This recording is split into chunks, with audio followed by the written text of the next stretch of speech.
You are looking at the latest laboratory data on the scalp microbiome and follicle revitalization, and I mean, the numbers just do not lie. They really don't. Right, so we are doing a deep dive into the source material of the 2026 Dulello Soft Master Plan today, and our mission here is to decode why they are treating scalp care with basically the intensity of pharmaceutical dermatology. Yeah, it's a completely science-driven approach. Exactly. We have access to their formulation strategies and supply chain documents right here. And you realize pretty quickly, this isn't just about making basic, low-grade hotel amenity shampoo. No, not at all.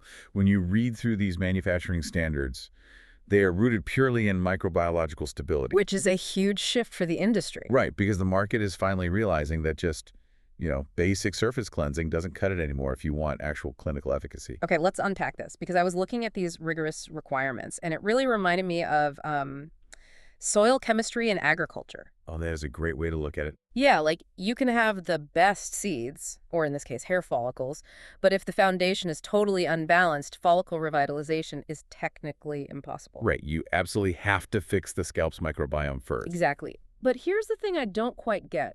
If the science is this rigorous, why is a traditional botanical like rosemary water driving the 2026 market trend instead of some advanced synthetic chemical? Well, what's fascinating here is the biological mechanism behind that botanical. I mean, What? it is not just some folk remedy. Right.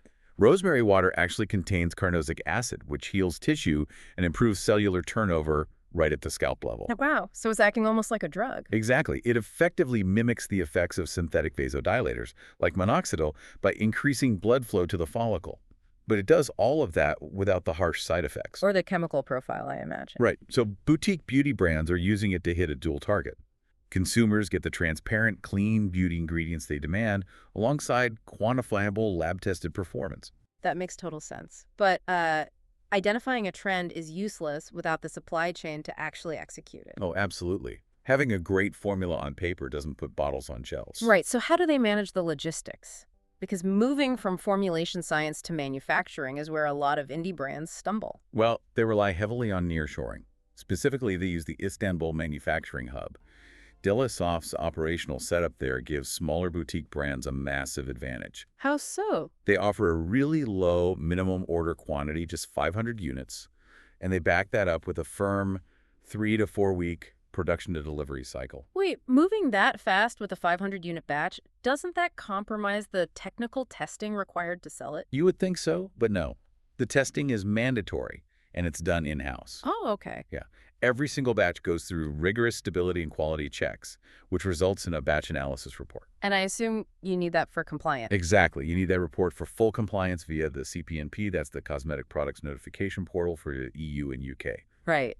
Well, here is where it gets really interesting. If Rosemary Water is the undeniable 2026 growth engine, can any brand just walk in, point to their premium formula, and just, slap their own label on it? Not a chance. That is a hard operational boundary. So no private labeling at all? Zero. There is no private label manufacturing offered for the proprietary Soft Rosemary Water formulations. Wow. Okay. And the exact same rule applies to TRUEDERM's pure Rosa Damascena Rosewater. Those are flagship assets, and they are strictly reserved for brand identity. So the exclusivity rule is absolute. Yes, it Yeah. is. And on top of that, they mandate total transparency on the non-organic fact. Wait, they intentionally want you to highlight that it is not organic. Yes, exactly. They require clear communication that while these products are clean and high performance, they are emphatically non-organic. Interesting. I guess in this tier of manufacturing, technical accuracy is everything. It is. It really forces founders to be highly strategic Mhm. because you cannot just buy your way into their exact formula.